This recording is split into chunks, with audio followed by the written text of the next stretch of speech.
G'day guys, Mac with the Outer Circle, and this is a slightly different episode because it's very impromptu. I was talking with my friends the other night on Discord, and the sort of question was floated back and forth amongst us, what we all thought of the Liber Imperium book. Different people weighing in their different thoughts on Solar Auxilia, on Assassins, Sisters, Custodes, you name it. And or Custode, or whatever you want to pronounce it as on this day of the week. And I came to a conclusion. And in my mind, and I'm sorry, there's no script or anything, it's all off the top of my head, guys, so sorry for the tangents here, but it's like watching the pebbles fall, watching a new edition come out. And watching them try and figure out how to write rules for it, and, you know, the hit and miss of that. Because every little pebble you see fall creates a new problem when you change something.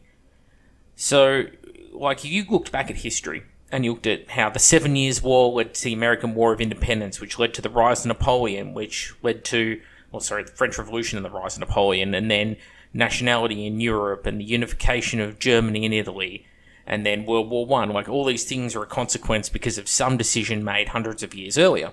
It's kind of the same in the books, although a lot less, interesting, where they choose to change something. And I spoke about it when the heresy first dropped in its new form, about how changes to things like movement were a huge deal in my mind. And I think time has proven that, yes, it is a huge deal, but people have mitigated it in their own ways.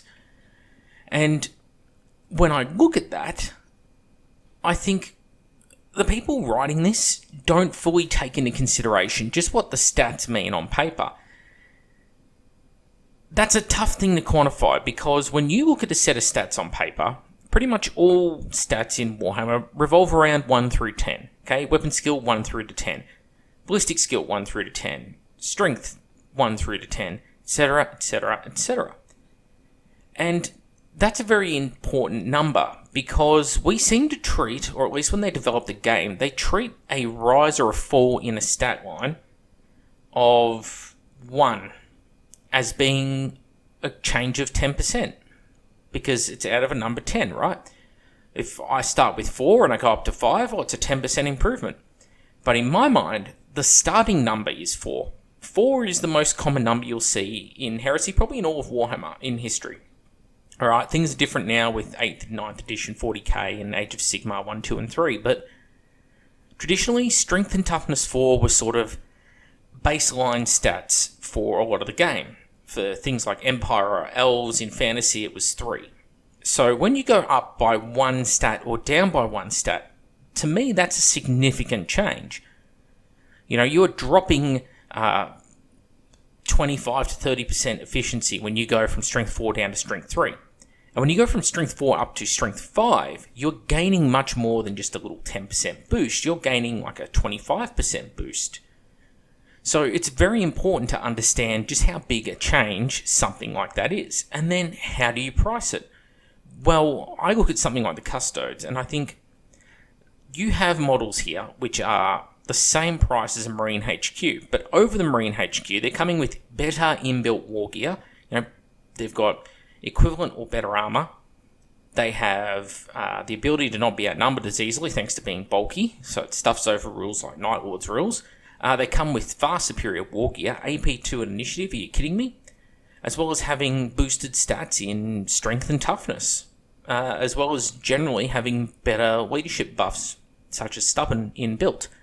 Let alone adding in things like the Nemesis rule under the new rules for the Custodes.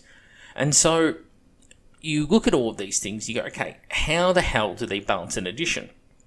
Because I started looking back through all the different weapon stats and such, and I thought, well, how do you kill Custodes now? Because in the last edition, one of the best ways you could try and do it was something like a Demolisher Cannon. Well, a Demolisher Cannon, it's a large blast, 5 inches wide, strength 10, AP2, instant deaths, Custodes. This edition, well, Demolisher now is strength 12, great, but it's AP3, so they're going to get a 2+ save against it. Aquilon Terminators are going to get a 2+ rerollable save against it.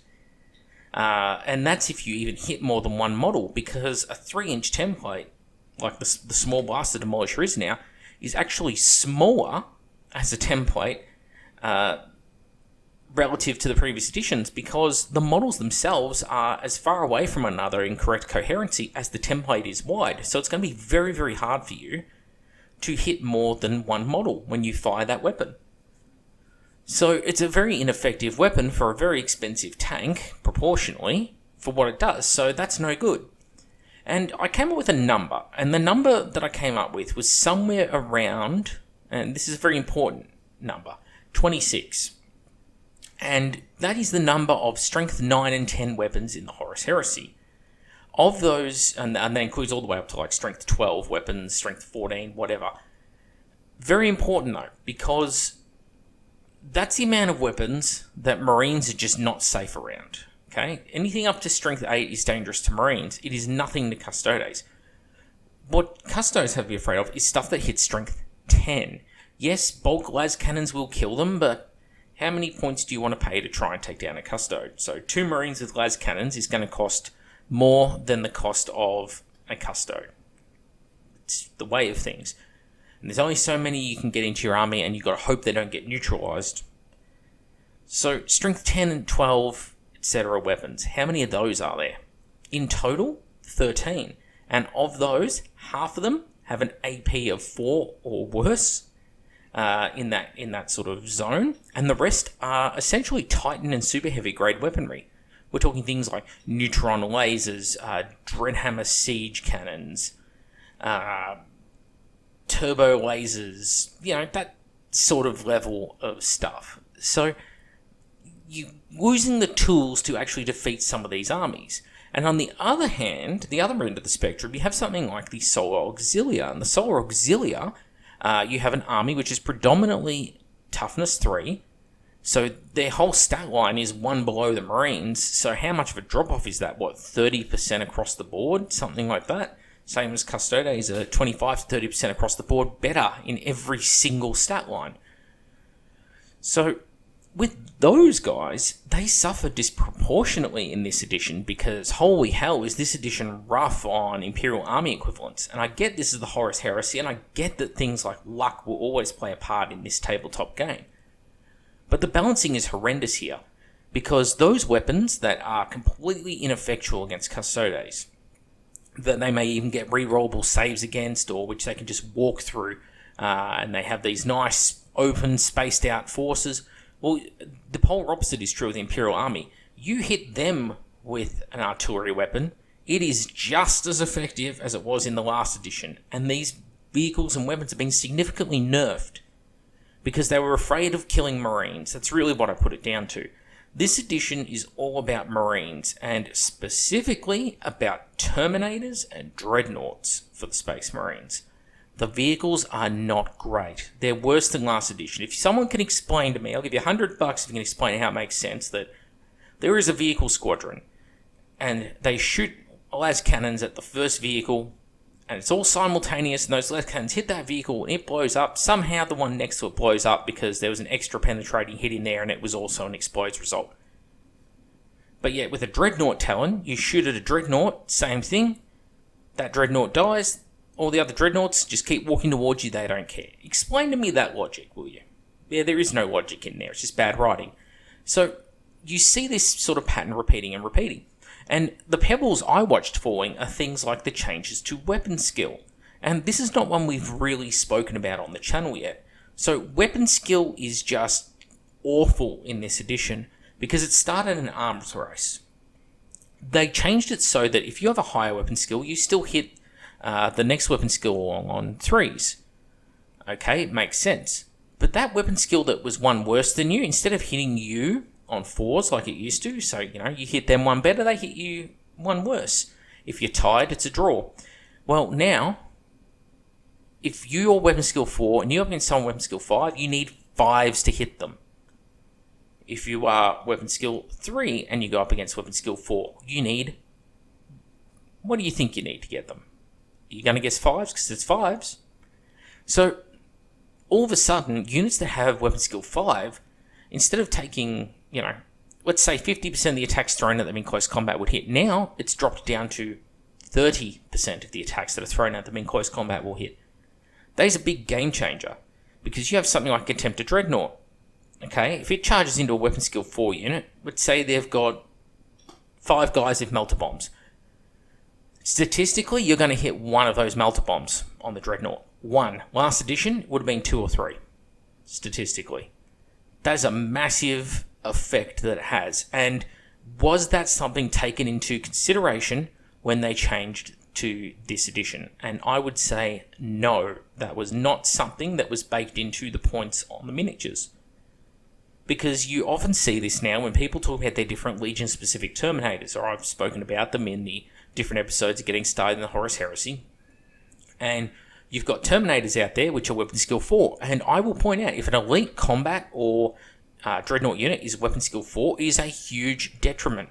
Because in the very area they're designed to excel in, they are not going to excel by default, just because of that one different stat. Because the game has hampered them to such a degree. And the only time it sort of starts to equalise out is if you end up with the same weapon skill, which is why weapon skill 5 is so important. But if you end up against someone like the Custodes, well, they've got this silly Nemesis rule, which frankly is not needed in the game, and I don't know why they added it. But the Nemesis rule means they will still hit you on 3s, even if you're tied for weapon skill, you just have to hit them on 4s.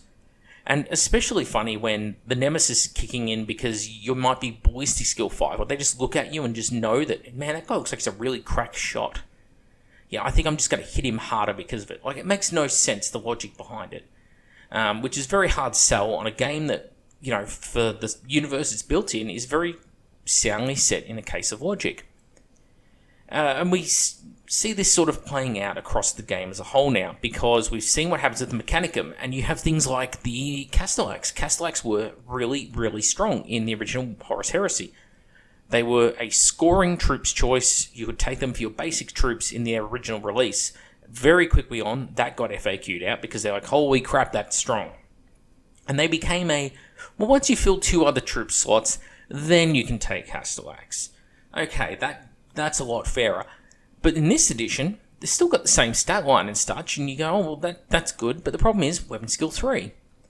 So you have a Castellax, you're paying, better part 100 points, and you're going to charge it into close combat, and even against basic Marines, it's going to be hitting on 5s. So even if it gets the charge off and it gets, 4 attacks, let's say, it's probably only going to hit 1, maybe 2 if you have a good roll on average. And then you're fishing for 1 or 2 wounds to kill some Marines. Meanwhile, they're going to be hitting you back on 3s with their attacks. And, well, they're probably going to be throwing crack grenades at you or who knows what else. So it completely changed how that faction dynamic plays, because now I'm not seeing, at least in the lists around me, I'm not really seeing things like Praevian consoles bringing along Automata anymore. I'm definitely not seeing Vorax out there. I'm seeing very few Castellax. If I am, it's Darkfire Cannon ones, because they're at least got some potent anti-armor, anti-dreadnought weapons. But Mechanicum being taken as part of Marine lists is pretty much dead. Mechanicum players as a whole, I'm seeing very few Mechanicum games being played. But, I'm mostly looking online. This is not happening in my local area. It's just my best guess of what I'm seeing. It's anecdotal evidence, so take it as such. When it comes to Marine forces, I'm seeing tanks taken in bulk, and then after a few games, those tanks stop appearing in bulk. I'm putting this down to the fact that, well, anti-tank is so much more potent. We have things like multi-melter heavy support squads with all their little special buffs and rules now, and they are cheaper than a tactical support squad, which is also not a scoring unit despite being a troops choice in a Marine army. So what is the point of taking them? Well, it's if you can't fit a heavy support squad in your army because you filled up all the heavy support, then maybe you can fall back on using up some troops choices. What an awful situation though, where a 12-inch range melter gun is more expensive than taking something like a las cannon Devastator with 4 times the range. It's just ridiculous. And again, I put it down to a case of nobody thought through the consequences of their actions. Same goes for something like Brutal. Ferrus Manus is a Primarch who has brutal attacks. Every time he rolls a wound, it causes 3 wounds. His damage potential has shot way up when you compare it to other Primarchs, and Ferrus is not known as a duelist Primarch. but he is of middling weapon skill. He is, high strength and toughness, all that as you would expect, because he is, an Iron Hand. But we don't see that with other legions now, because you have people who were his equal in the last edition, like someone like Guilliman, perfectly capable of fighting in last edition. Well, now, if the two of them go hand in hand in close combat, they've both got the same chance to hit each other, they've both got the same amount of attacks, they've both got the same chance of wounding one another, but every time Guilliman wounds, best case, using his power fist, he's going to do 2 wounds, but Ferrus is going to do 3 back. Who's going to lose that fight every time? It's going to be Guilliman. Just down to the sheer quantity of attacks. And you play that out across the board. Ferrus is an absolute beatstick, and it's all down to brutal. And I point that out as a very extreme example because I want to contrast to something like Dreadnoughts.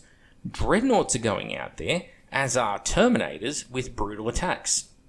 In the case of a Dreadnought, you have something that is strength 10, and every time it causes a wound, it causes 3 wounds.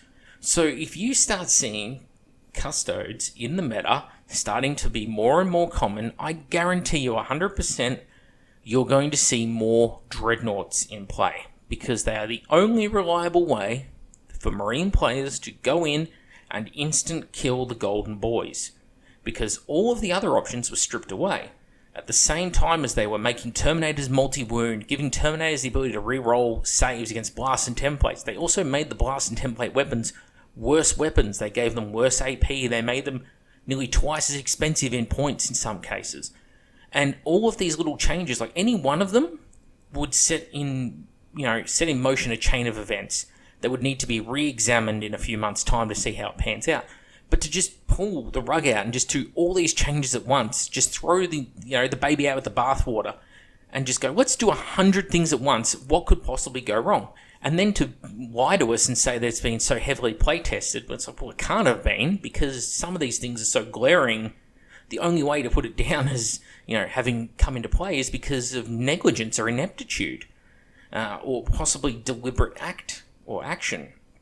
And it's a real shame to see, because what is happening because of this is a lot of sameness, which is sort of a horrible thing. You see, in Heresy 1.0, many different lists were viable. I did whole episodes on building different lists. Where I'd sit down, I'd put together lists on the screen, go, I take this, and this, and here's a really cool army that you can take in Heresy 1. And there was so much variety in there. You could have a Death Guard Poisonous Spam force with, Phosphex support and things like that. And then you could have another Death Guard army, which is actually an Armoured Spearhead. And it was all about as viable as one another.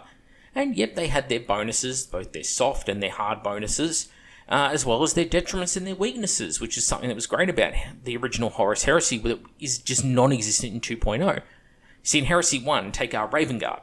Your infantry get Infiltrate, and your jump infantry and Terminators get Furious Charge. But, downside, you can never have more vehicles or dreadnoughts than you have basically tactical squads or Terminator squads in the army. Pretty fair, and not a huge negative detraction, but it's a negative, detractor. In this edition, none of that. Just, if you want it, take it, whatever. And that's why you're starting to see a lot of the legions starting to go down the same road with the same units. Everyone is trying to get there. Weapon skill 5 Terminators in there, preferably with Thunderhammers for brutal attacks. They're all taking 1 or 2 Dreadnoughts in their list, which is pretty damn strong. You're not seeing an awful lot of vehicles now. When they first dropped, like the Spartan and all that, everyone had one in their army. Then they very quickly figured out that, holy crap, it's 300 odd points and it dies in 5 seconds to that las cannon squad across the table. A las cannon squad's super popular. Melter guns have become the default in special weapons. Nobody's taking plasma anymore. Very few people are taking Volkite, and even then, there's very situational circumstances where they're doing it. Volkite, Combi Volkite, for example, on Mordathan, and using all their bonuses in order to have this crazy rending Volkite. Sure, that's a thing. Rotor cannons. When do you ever see rotor cannons out there? What about heavy flamers? Well, no one's taking flamers in general, because, unless you're playing Salamanders, because Legion armies are full of Terminators now, and those Terminators have 2+ rerollable saves against them. So you're never going to cause wounds with them. And of course, getting close enough to use a flamer is putting you in reaction range. which the idea is you want to try and shoot someone from outside of the range they can react at in order to give you the best chance of survival. So all these little things all stack it up, and it's causing a lot of grief. And where did the landslide start? That's the thing. Because I said at the start of the episode, if events are set in motion, the 7 Years' War leads to, World War One through a series of circumstance. Well, it's the same sort of thing with Horus Heresy. What was the inciting thing that led them to go, no, this game that people really like, but they want a new edition of, and they need to tidy up a few things, let's just piss that system off, and let's go all new weapon skill chart, new psychic powers, which frankly were needed. Let's change a heap of the weapon profiles, let's change a bunch of stat lines, let's drop leadership across the board on everyone, let's change how all these different things work, and I'm sure it'll come out perfectly balanced out the other side. Was that the mentality? Because it didn't. It just frankly didn't. And these are the things that give me real concern when I'm out here trying to do, like, getting started in Horus Heresy videos, and then something happens down the line which makes it a real case of, oh great, now how do I factor that in? Because in my getting started videos on the different legions and such, I'm about to get to the part 4s. I'm only a couple episodes away from finishing the part 3s with the special characters and Primarchs off. And when I'm in the part 4s, I'll be doing list building. And when you're list building for the Space Marines, you've now got to take into consideration, but if you play Custos, you need to change this. And also, if you're going up against Solar Auxilia, then, sucks to be them. Because it's almost like the game is built to destroy Solar Auxilia currently. I don't like that. Because so many of the tools that traditionally would be used by an army like them have just been stripped away, which is a real shame to see. I mean, we have the Hellstorm Cannon, which is, for those who don't know, it's a Titan-level flamethrower. And it is now an AP4 weapon. It's breaching, I think, 6+. But why? Why was that dropped? It's because someone had a sook that they couldn't get their Space Marines across the table in an open board without them dying. Which they can't accept that it was a really stupid idea to try it in the first place. No, it's the system that's wrong. And so we end up in a situation where now blasting templates have been rendered useless by the edition, and so a lot of armies are now spamming troops and infantry, and they're taking the same troops and infantry, and instead of seeing real radical shifts within the same legion, I'm seeing a lot of the same units being played from legion to legion. And don't even get me started on what they did with bikes, because bikes as a whole are just dead. White Scars players even are not taking bikes. I've seen a lot of White Scars players taking a lot of infantry, which is perfectly fine, perfectly acceptable. I have no problem with that. I've taken White Scars infantry myself. But the fact that White Scars players don't want to run their bikes should be a telling sign.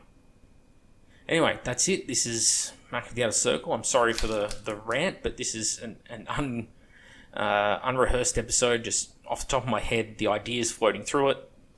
And I do apologise to my friends who've probably heard it before, as we were discussing it the other night, but I think it's important to get it out there and to say, at what point do the people who wrote this game take a step back and reevaluate FAQ, the edition? And I think, honestly, if there is a Heresy 3, release it to the public as a PDF for free prior. Let us play through it, and then after a few months of feedback where everyone in the world has been having a go at it, then publish it as a proper book with the pictures and all the new units and yada yada, to try and avoid this debacle in future, because clearly whoever was doing the playtesting and the group involved, they either lied, they didn't do a good job, they played too few games, or they played too few list combinations.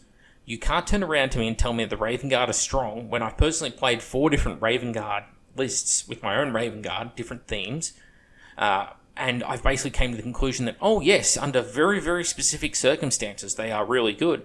Well, that's nothing when there are legions out there who, under every circumstance, are very, very good. There is no balance there, no semblance of balance, and nobody expects perfect balance, just to put a fine point on it, because there'll be that guy in the comments right now, you typing, stop typing, now.